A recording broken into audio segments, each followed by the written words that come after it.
Hey, ¿qué tal? ¿Cómo están? Bienvenidos de nuevo al canal. Hoy quiero hablarles de un tema que ya he mencionado anteriormente en el canal, pero hoy lo vamos a abordar de una manera un poco más profunda. Hoy lo que les voy a explicar es de qué se trata la lectura por intervalos o lectura interválica. Este tipo de lectura o este tipo de estrategia es algo que se utiliza para mejorar la lectura en general de partituras y especialmente la lectura a primera vista. Y bueno, antes de comenzar de lleno con el tema, simplemente para aquellos que tal vez no sepan lo que es un intervalo, que no tengan experiencia con este tema, les recomiendo que antes de ver este video revisen esa parte, porque vamos a estar utilizando esa parte teórica para la explicación, que es un intervalo, los diferentes tipos de intervalos que hay, segundas, terceras, cuartas, quintas, sextas. Así que si eso todavía no lo conocen, revísenlo y después pueden venir a ver este tip sobre lectura. Entonces, ¿en qué consiste esto de la lectura por intervalos? Lo primero que tenemos que entender es que podemos clasificar los diferentes intervalos que existen en dos categorías. ¿Y en qué consisten estas dos categorías? Bueno, los intervalos iguales son aquellos que se escriben de manera que ambas notas nos quedan en una misma posición, es decir, nos quedan en la línea ambas notas. Como pueden ver aquí, todos estos intervalos nos quedan línea, línea, línea, línea, línea, línea. Y del lado derecho tenemos intervalos que nos quedan en combinación. La posición en la que quedan las notas es línea, espacio, línea, espacio, línea, espacio, línea, espacio. Si ustedes observan qué intervalos tenemos en ambas categorías, de este lado tenemos tercera, quinta y séptima, y del lado derecho tenemos segunda, cuarta, sexta y octava. Pero no solo nos pueden quedar de esta forma, sino que también nos puede quedar, por ejemplo, que tengamos una tercera en espacio, espacio. También podemos tener quintas en espacio, espacio y séptimas en espacio, espacio. Entonces de este lado también podemos tener esta combinación. Y del otro lado pasa lo mismo, podemos tener segundas que sean espacio línea, como esto. Podemos tener cuartas que sean espacio línea, sextas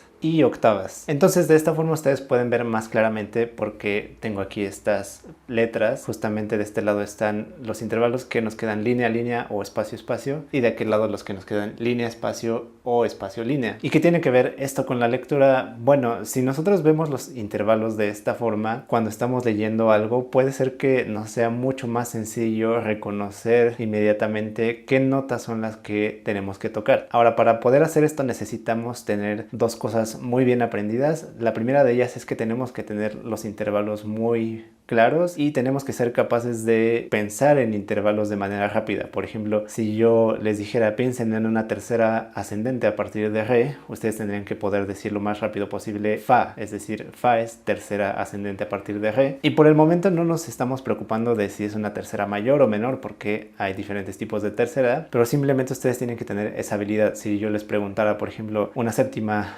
ascendente a partir de fa, ustedes tendrían que decir mi lo más rápido posible. Esa es la primera cosa que tienen que dominar, poder pensar en intervalos tanto ascendentes como descendentes sin mucho problema. Y una vez que ya tienen esa parte, entonces podemos pasar a utilizar esta clasificación que tengo aquí. Voy a borrar las notas que escribí para que haya un poco más de claridad nuevamente en el pizarrón. Y ahora sí que ya tenemos las notas que estaban escritas originalmente. Ustedes se pueden dar cuenta que visualmente es muy fácil distinguir, por ejemplo, entre una tercera y una quinta. El espacio en realidad visualmente es muy diferente. Lo mismo pasa entre una quinta y una séptima, y desde luego entre una tercera y una séptima también es bastante sencillo distinguir la diferencia entre las distancias. De este lado sucede la misma cuestión, tenemos un intervalo más, acá tenemos 3 y allá 4, pero es bastante sencillo distinguir entre una segunda y una cuarta, entre una cuarta y una sexta, o entre una sexta y una octava. Por supuesto, entre una segunda y una octava no hay nada de parecido. Entonces, si nosotros observamos esto, podemos aprender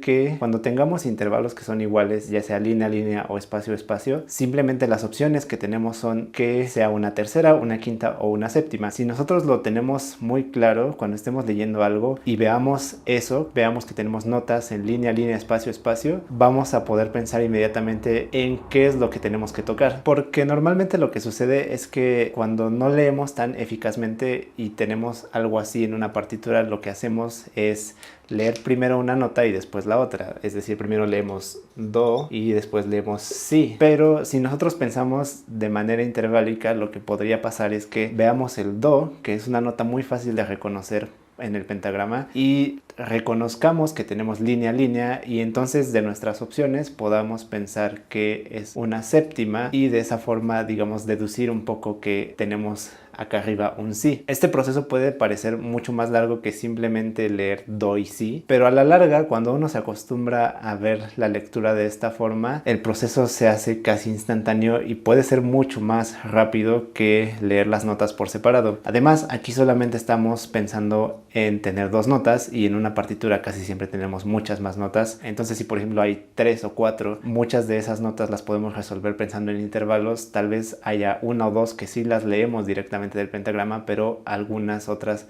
las podemos deducir por la distancia que estamos observando. Para que esto se entienda un poco mejor, les voy a poner un ejemplo. Cuando nosotros empezamos a leer, cuando nos enseñan a leer, muchas veces primero nos enseñan las letras, por ejemplo la letra M y la letra A, y primero aprendemos a decir M y A. Posteriormente, ya cuando nos enseñan un poco más adelante, aprendemos que estas dos letras juntas producen el sonido Ma. Entonces, leer las notas por separado es como si nosotros estuviéramos leyendo un texto y absolutamente todo lo leyéramos letra por letra. Por ejemplo, C, O, M, B, I, N, A, D, O, S, en lugar de leer toda la palabra completa, que es combinados. Si nosotros leyéramos de esa forma letra por letra, tardaríamos mucho en leer un texto, y lo mismo pasa con la música. Si nosotros leemos nota por nota, es muy probable que no leamos lo suficientemente rápido como para poder ejecutar algo, sobre todo si es lectura a primera vista. Y bueno, una cosa más que pasa es que cuando ya nos acostumbramos a leer de manera interválica, algo que podemos empezar a trabajar es acostumbrar a nuestra mano a simplemente reaccionar a lo que está viendo. ¿A qué me refiero? A que, por ejemplo, si uno ya piensa en la lectura por intervalos y si descifras esos intervalos de manera inmediata, cuando estás leyendo, lo que sucede es que tu mano empieza simplemente a asociar estas distancias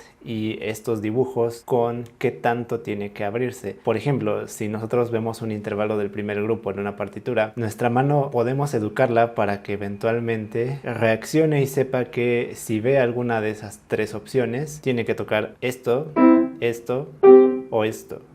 De entre esas opciones, obviamente, si lo que tenemos escrito es, por ejemplo, la tercera, simplemente nuestra mano sabe que tiene que ponerse en esta posición para tocar la tercera. Una de las cosas que mi maestra de lectura a primera vista hacía cuando teníamos clase en la facultad es que nos hacía practicar el tocar intervalos, digamos, el atinarle a intervalos al azar sin estar viendo el teclado. Por ejemplo, ya nos podía decir, vean hacia otro lado y toquen una sexta. Y entonces nosotros teníamos que tratar de tocarle en el teclado sin ninguna referencia más que lo que nosotros considerábamos que teníamos que abrir para tocar una sexta. O por ejemplo, toquen una octava.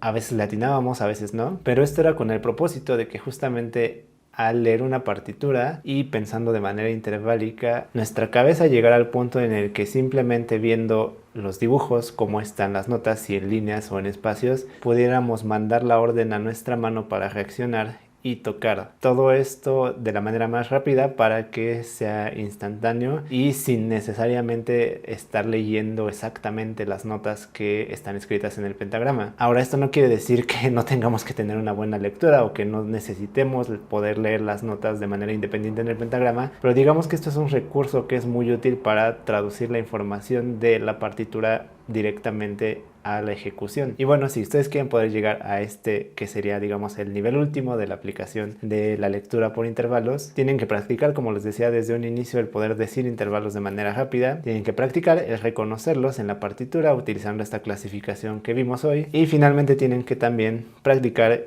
justamente esto, poder tocar diferentes intervalos sin estar viendo el teclado y que su mano se acostumbre a medir distancias de la manera más rápida posible. Y bueno, eso fue todo por hoy. Espero que esta forma de ver las notas en el pentagrama les sea útil para poder mejorar su lectura. Es algo que en realidad es muy sencillo, pero que en general no estamos acostumbrados a hacer. Y tal vez la única parte un poco más complicada, entre comillas, es que, bueno, tenemos que practicar el manejo de los intervalos de una forma rápida para que podamos realmente sacar provecho de este tipo de lectura. Recuerden también que esto es solo una de las muchas estrategias que se utilizan para mejorar la lectura a primera vista. Si quieren ver un poco más sobre este tema, les dejo un par de videos que ya hice aquí en la descripción. Si tienen alguna otra duda o algún tema del que quieran que hable, déjenmelo aquí en los comentarios. Me pueden seguir en las otras redes sociales que están en la descripción, y si les gusta el trabajo que estoy haciendo aquí en el canal, pueden seguirme en Patreon y apoyar todos mis proyectos por allá. Nos vemos para el próximo video.